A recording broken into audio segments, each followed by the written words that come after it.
Red Más Internacional. Empieza Red Más Internacional. Muy buenas noches para ustedes y nos vamos de una vez para Venezuela. Allí está la noticia. El exinspector policial venezolano Óscar Pérez podría haber muerto este lunes en un operativo llevado a cabo por las fuerzas de seguridad del Estado venezolano, esto en el oeste de Caracas. El gobierno informó que los policías murieron durante un enfrentamiento armado en el que aseguran fueron abatidos los integrantes de la célula terrorista, como la calificó el chavismo. Nuestro corresponsal en Venezuela, José Luis Pérez, nos tiene toda la información. Buenas noches, José Luis, y lo escuchamos. Fue a través de sus redes sociales que el polémico agente Óscar Pérez informó durante la madrugada que negociaba su entrega tras ser localizado. Estamos negociando, no queremos hacer frente a funcionarios que pasó ahí conocidos de nosotros. Somos patriotas, somos nacionalistas. En la negociación, las autoridades habrían garantizado, en nombre del presidente Maduro, la vida de los insurgentes. Somos gente, somos comando. Tenemos la oportunidad de hacer un cambio, hermano. Ojo, ahorita está hablando con Pimentel y le dije que la orden del presidente se extrañó resguardarle la vida. No hubo información oficial durante el operativo. Estamos pendiente que se está posicionando unos francotiradores, pendiente ahí, hermano. Están allá. Los hechos se tornaron progresivamente violentos, acorde con la narración que en tiempo real publicaba el policía sublevado. Nos están disparando con RPG, granadas, lanzagranadas, francotiradores. ¡A la cual queremos ver! Hay civiles aquí adentro. Dijimos que no íbamos a entregar y no quieren dejar que nos entreguen, nos quieren asesinar. Una escena que se extendió durante la mañana bajo la súplica de preservar la vida de presuntos civiles. Estamos heridos. Siguen disparando, no disparen. No disparen, por favor. ¡No disparen! Aquí hay civiles. Nosotros no estamos disparando y nos siguen atacando. ¡Nosotros no estamos disparando! Nos atacan por todos los flancos. ¡Están disparando de afuera! Estamos negociando para entregar porque aquí hay gente inocente, hay civiles y ellos no quieren. Alrededor de las 10 de la mañana, Óscar Pérez, a quien el gobierno de Nicolás Maduro declaró como el hombre más buscado del país, hizo su última publicación. Tenemos heridos, nos siguen disparando. ¡Nos vamos a entregar! ¡Nos están disparando! Ambulancias, convoys militares y efectivos de seguridad con armamento pesado abandonaron la zona. Horas luego, el gobierno confirmaba su actuación. Los integrantes de esta célula terrorista que hicieron resistencia armada fueron abatidos y 5 criminales fueron capturados y detenidos. Algunas manifestaciones de calle tomaron lugar en la zona del oeste de Caracas, donde fue desarticulado el comando que durante 6 meses lideró Óscar Pérez. La madre del exagente policial ya había pedido al gobierno garantizar su integridad. Soy la madre de Óscar Pérez, él está tratando de entregarse y no lo dejan. Él no es ningún asesino, él está luchando por su país, por Venezuela. La búsqueda del inspector de la Policía Científica venezolana inició desde que en julio de 2016 inició un ataque desde un helicóptero contra la sede del Tribunal Supremo de Justicia y del Ministerio de Interior, un hecho que se produjo durante el movimiento de protestas antigubernamentales que dejó al menos 120 muertos. Óscar Pérez se desempeñó como piloto de un exministro chavista y había participado en el rodaje de una película antes de rebelarse el régimen de Nicolás Maduro. Óscar Pérez había trabajado durante 15 años en el Cuerpo de Investigaciones Científicas, Penales y Criminalísticas en calidad de inspector. Buenas tardes. ¡Policía Científica! Fue piloto del exministro de Interior y Justicia Miguel Rodríguez Torres. También se desempeñó como actor y productor de cine. En 2015 protagonizó y produjo la cinta Muerte Suspendida, inspirada en un caso real que narraba la historia de un secuestro de un empresario y su posterior liberación lograda por policías de élite. Pero la fama le llegó el 27 de junio del año pasado en un hecho que, aunque no tenía nada que ver con la ciencia ficción, parecía de película. Ese día, y a bordo de un helicóptero de la Policía Científica, sobrevoló 2 edificios gubernamentales en Caracas. Minutos después, publicó este mensaje en las redes sociales en el que reconoció la autoría de lo sucedido y le envió un mensaje al presidente Nicolás Maduro. Te exigimos, presidente Nicolás Maduro Moros, tu renuncia inmediata, conjunto con tu tren ministerial. El régimen lo culpó de atacar con granadas la sede del Tribunal Supremo de Justicia y pidió su captura. Solo la mano de Dios impidió una tragedia mayor para Venezuela. Quien hizo eso es un criminal, es un asesino.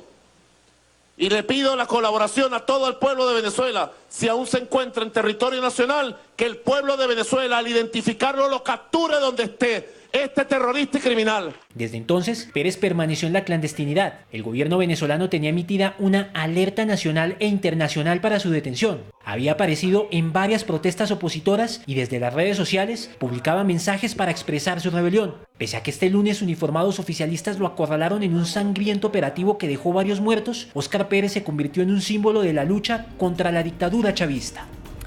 Y mientras todo esto sucedía alrededor de Óscar Pérez, un sector de la oposición convocó marchas contra el régimen de Maduro para este 22 de enero.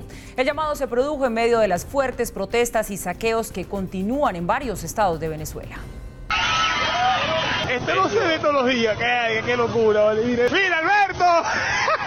Este video que circula en redes sociales da cuenta del momento en el que un helicóptero sobrevuela la zona conocida como Pata en el estado Bolívar. Agarre que más pueda. El otro video pendejo. Desde la aeronave empiezan a caer billetes de baja denominación. Versiones extraoficiales le atribuyeron este hecho a militares para contener la ola de saqueos que desde hace varios días vienen realizando habitantes de Venezuela en 5 estados ante el desabastecimiento de alimentos que afronta el país.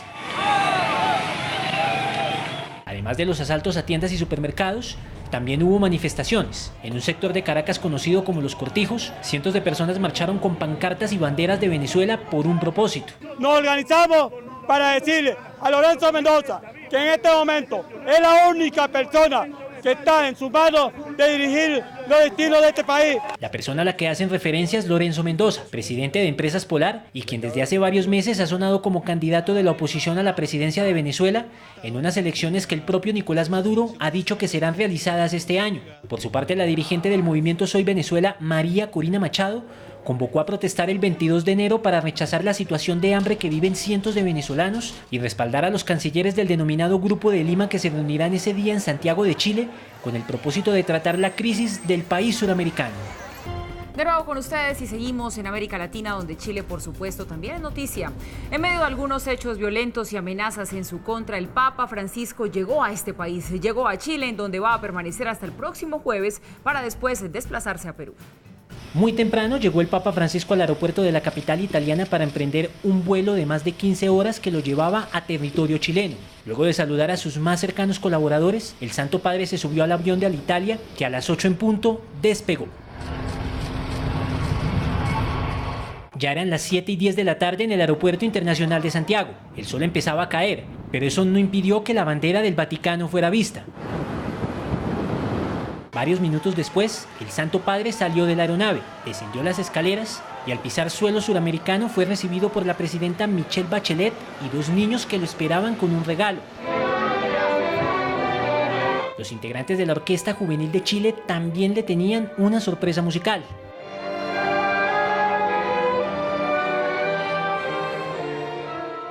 Francisco estrechó la mano de los dirigentes de la Iglesia Católica de Chile y luego arribó a la Nunciatura Apostólica para descansar.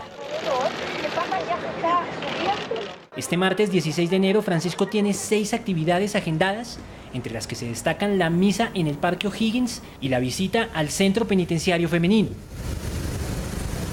La 6ª visita del Papa a Latinoamérica ha generado controversia, ya que mientras los fieles católicos lo esperan con carteles gigantescos como estos, algunos detractores perpetraron ataques a varias iglesias en Santiago y en casos más extremos dejaron panfletos amenazantes contra Jorge Mario Bergoglio.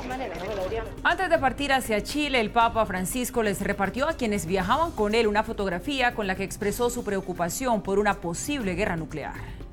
Poco antes de abordar el avión de Alitalia en el aeropuerto de Fiumicino, los periodistas que acompañaron al Papa Francisco recibieron esta fotografía. La imagen fue tomada por el reportero gráfico norteamericano Joseph Roger O'Donnell. Ya dentro del avión, el Papa explicó que la fotografía es de 1945 y retrata a un niño con su hermanito muerto en la espalda esperando el turno ante un crematorio en Nagasaki después de la bomba que afectó a ese lugar en agosto de ese año. También dijo que solo quiso escribir que se trataba del fruto de la guerra, por lo que pensó en imprimirla. Finalmente aseguró que tenía miedo de una guerra nuclear y que el mundo está en el límite. Francisco tiene contemplado estar en Chile hasta el 18 de enero para después desplazarse a Perú. Y sigue siendo noticia la falsa alarma de misil balístico que desató el pánico el sábado en Hawái. Las autoridades ya pudieron establecer que la confusión se debió al mal diseño del sistema informático. El pánico se desató después de que un empleado oprimiera el botón alerta de misil en lugar de probar alerta de misil. En las opciones están estas dos alertas, entre ellas la que comprueba si el sistema de notificaciones está funcionando correctamente sin la necesidad de enviar una alerta real al público. Acepto la responsabilidad de esto, es mi equipo y cometimos un error. Vamos a tomar las acciones pertinentes y estudiar esto para que no vuelva a ocurrir. La opción alerta de misil está configurada para que se emita la alerta a todos los teléfonos móviles en Hawái, advirtiendo a los destinatarios a buscar refugio de manera inmediata y señalando puntualmente que no se trata de un simulacro. La primera lección es no oprimir el botón equivocado, ¿sabes? Hazlo cuando tengas una bomba por llegar, ¿sabes? Las personas no salen de su asombro. Estaba durmiendo. Mi amigo me despertó y me dijo, oye, vamos, hay una bomba llegando a Hawái. No lo tomé en serio, pero después empecé a correr. Fuimos a otro lugar que era un edificio de concreto. La gente corría por la calle. Todos estaban desesperados. No era nada gracioso. El tipo tenía un trabajo y lo echó a perder. Una locura. El gobernador de Hawái explicó lo sucedido. Sé de primera mano que lo que sucedió es totalmente inaceptable y muchos en nuestra comunidad se vieron afectados por esto. Lamento el dolor y la confusión que cualquiera pudo haber experimentado. Yo también estoy enojado y desilusionado por lo que pasó y estamos haciendo todo lo posible para garantizar que esto no vuelva a suceder de nuevo. Un error que marca la diferencia entre la vida y la muerte. Nos estábamos alistando para ir a la playa. Tengo un bebé de 2 meses. Toda mi familia estaba reunida. Cuando vimos la alarma, estábamos aterrorizados. Estábamos en el piso 36 de nuestro hotel y no sabíamos qué hacer. Estábamos desesperados. Nos pusimos los zapatos y bajamos al vestíbulo. Todavía estamos nerviosos. El empleado pertenece a la Agencia de Manejo de Emergencia de Hawái, encargada de advertir a la población sobre un inminente impacto balístico por parte de Corea del Norte.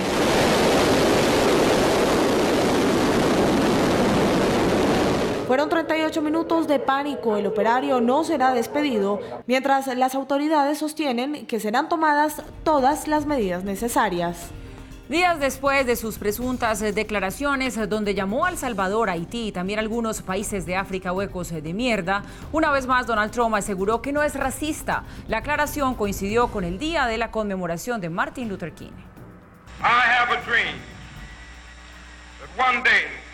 Como cada tercer lunes de enero, los estadounidenses conmemoran el aniversario de Martin Luther King, el asesinado líder de los derechos civiles, quien en las décadas de 1950 y 1960 protagonizó protestas contra la segregación racial.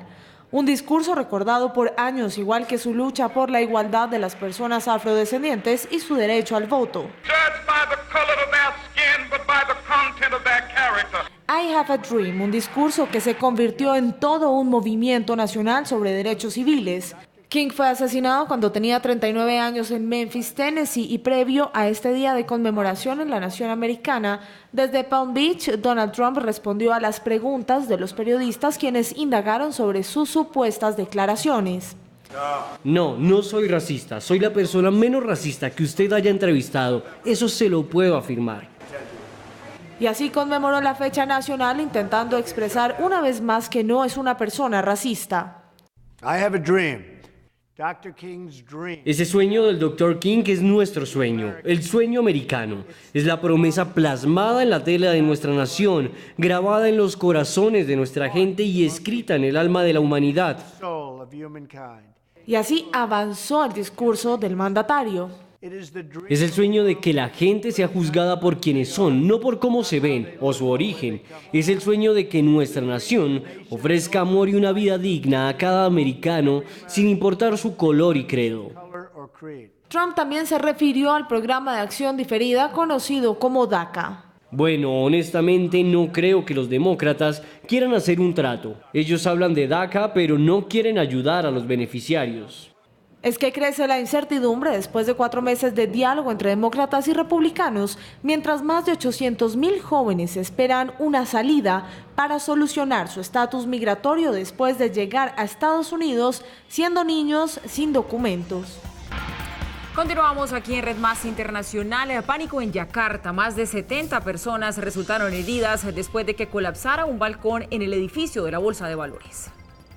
La mayoría de los heridos fueron estudiantes después de que el balcón se desplomara en el primer piso del edificio de la Bolsa de Valores de Yakarta, la capital de Indonesia. El entrepiso se derrumbó sobre el vestíbulo principal del edificio y fue necesario que las autoridades acordonaran la zona mientras investigaban lo sucedido. Hasta ahora podemos confirmar que este incidente no fue causado por material explosivo. Por favor, asegúrense de informar que no es causado por ningún explosivo o bomba. El incidente que sucedió en horas de la tarde no dejó víctimas mortales, sin embargo, los heridos fueron trasladados de inmediato a un hospital cercano. El paciente con la lesión más grave es una fractura de hueso y se sospecha que otras 3 personas también tienen fracturas. El edificio de gran altura, construido a finales de la década de 1990, es parte de un complejo de 2 torres que también alberga oficinas del Banco Mundial y la Corporación Financiera Internacional. Más de 10 heridos dejó un ataque con cuchillo dentro de una escuela en Rusia. Una maestra y un estudiante están en grave estado de salud. Investigadores rusos abrieron un caso criminal tras un ataque con cuchillo en una escuela ubicada en la ciudad de Perm este lunes, que dejó cerca de 15 personas heridas, 3 de las cuales las autoridades dijeron que se encuentran en estado grave en el hospital. Inicialmente, informes de prensa señalaron que 2 hombres enmascarados, armados con cuchillos, irrumpieron en la escuela y atacaron a los alumnos. Sin embargo, las autoridades en Perm, a unos 1000 kilómetros de Moscú, dijeron que el ataque surgió de una pelea entre 2 alumnos. Hoy alrededor de las 10 de la mañana en la escuela número 127 de Perm se llevó a cabo una pelea con armas blancas entre 2 adolescentes de 16 y 17 años que estaban relacionados con esta escuela. Esto sucedió en una de las aulas de la institución. Durante la pelea, además de estas 2 personas, otras más resultaron heridas, incluida la maestra. Las autoridades de seguridad locales indicaron en un comunicado que otros alumnos y una profesora habían intentado disolver la lucha. Agregaron que 12 personas habían sido llevadas a un hospital infantil local y otras 3, entre ellas la maestra y 2 alumnos de entre 15 y 16 años de edad, permanecen en estado grave en otro hospital. Los investigadores aseguraron que habían detenido a los sospechosos. La escuela, donde estudian casi 700 niños, fue evacuada y las clases fueron suspendidas. El gobierno de Rusia criticó a Estados Unidos por amenazar con abandonar el pacto nuclear con Irán y aseguró que no apoyará una eventual revisión del mismo. El ministro de Relaciones Exteriores de Rusia, Sergei Lavrov, dijo hoy que Moscú no respaldará los intentos de Estados Unidos de modificar el acuerdo nuclear con Irán. Lavrov habló del tema días después de que el presidente Donald Trump dijera que renunciaba a aplicar sanciones a Irán una última vez para dar a Washington y a sus aliados europeos la oportunidad de corregir los terribles defectos del acuerdo nuclear de 2015. No respaldaremos lo que está tratando de hacer Estados Unidos, cambiar el acuerdo e incorporar cosas que obviamente será inaceptable para Irán. El ministro sostuvo que Rusia trabajará para mantener el acuerdo nuclear existente con Irán y destacó que un colapso de este pacto podría ser un obstáculo en el diálogo con Corea del Norte. Si se deja el acuerdo del lado y se le dice a Irán, ustedes sigan cumpliendo con sus obligaciones o se van a imponer nuevas sanciones, entonces también habría que poner en su lugar a Corea del Norte. Lavrov advirtió que dentro de unos meses habrá un nuevo informe sobre la situación de Irán. Por lo menos 38 personas murieron este lunes después de que 2 sujetos se inmolaran en plena hora pico, esto en un bullicioso mercado callejero en el centro de Bagdad. Otras 105 personas resultaron heridas en la plaza Tahrirán, que suele estar abarrotada de jornaleros en busca de trabajo. Hasta el momento, ningún grupo ha reclamado la autoría de este ataque, similar a otros del grupo extremista de Estado Islámico que han reivindicado atentados de esta clase en el pasado. Hay polémica tras la decisión de Estados Unidos de crear una fuerza fronteriza kurdo-siria. Turquía y Rusia mostraron su descontento y advirtieron con atacar en cualquier momento a milicias aliadas de Washington. El presidente de Turquía, Recep Tayyip Erdogan, prometió ahogar una fuerza fronteriza kurda que está formando Estados Unidos en Siria. Ankara considera a la milicia kurda siria como un grupo terrorista, afirmando que está aliado con otro grupo kurdo rebelde y que combate contra el gobierno turco. A pesar de todas nuestras objeciones, todas nuestras advertencias y todos nuestros consejos, bien intencionados, un país al que llamamos aliado insiste en establecer un ejército de terror a lo largo de nuestra frontera. ¿Puede esta organización terrorista a lo largo de la frontera de Turquía tener otro objetivo que no sea Turquía? La coalición que lidera Estados Unidos dijo que ya se habían reclutado 230 nuevos cadetes para la fuerza, que se espera alcance los 30.000 efectivos en los próximos años. El anuncio de que esta zona será controlada por grupos respaldados por Estados Unidos por una fuerza de hasta 30.000 personas es un asunto muy serio, lo que causa inquietudes de que se haya establecido un curso para la partición de Siria. El núcleo del contingente lo formarán combatientes de las actuales fuerzas democráticas sirias de liderazgo kurdo, que son el principal aliado de la coalición en la lucha contra los milicianos del autodenominado Estado Islámico en Siria. Pasamos ahora a España. El presidente del gobierno de este país, Mariano Rajoy, advirtió con mantener el control en Cataluña si los legisladores independentistas permiten que Carles Puigdemont vuelva al poder de la Generalitat. El presidente español Mariano Rajoy señaló que el gobierno central mantendrá la intervención en Cataluña si en las próximas semanas se produce la investidura a distancia del líder independentista Carles Puigdemont. Para tomar posesión tiene que hacerlo físicamente, porque no se puede tomar posesión desde Bruselas. Y si no lo hace, el artículo 155 seguirá en vigor, no porque lo diga yo, sino porque la decisión que adoptó en su día el Senado dice que el artículo 155 seguirá en vigor hasta que tome posesión el nuevo presidente después de la celebración de elecciones en Cataluña. Rajoy, que aplicó el artículo 155 de la Constitución en un intento de frenar las ansias independentistas de la Generalitat, calificó de absurdo que Puigdemont pretenda ser presidente desde su exilio en Bruselas y fugado de la justicia española, que lo acusa de rebelión y sedición. Es absurdo que alguien pueda pretender ser candidato a la presidencia de la Generalitat estando en Bruselas y fugado de la justicia. Este no es un problema de leyes ni político, que también. Este es un problema de puro sentido común. A raíz de la declaración independentista unilateral en Cataluña el 27 de octubre, Rajoy cesó al gobierno regional, disolvió el Parlamento catalán y convocó a elecciones generales en las que independentistas revalidaron la mayoría de la Cámara, aunque aún tienen que consensuar un candidato a la investidura.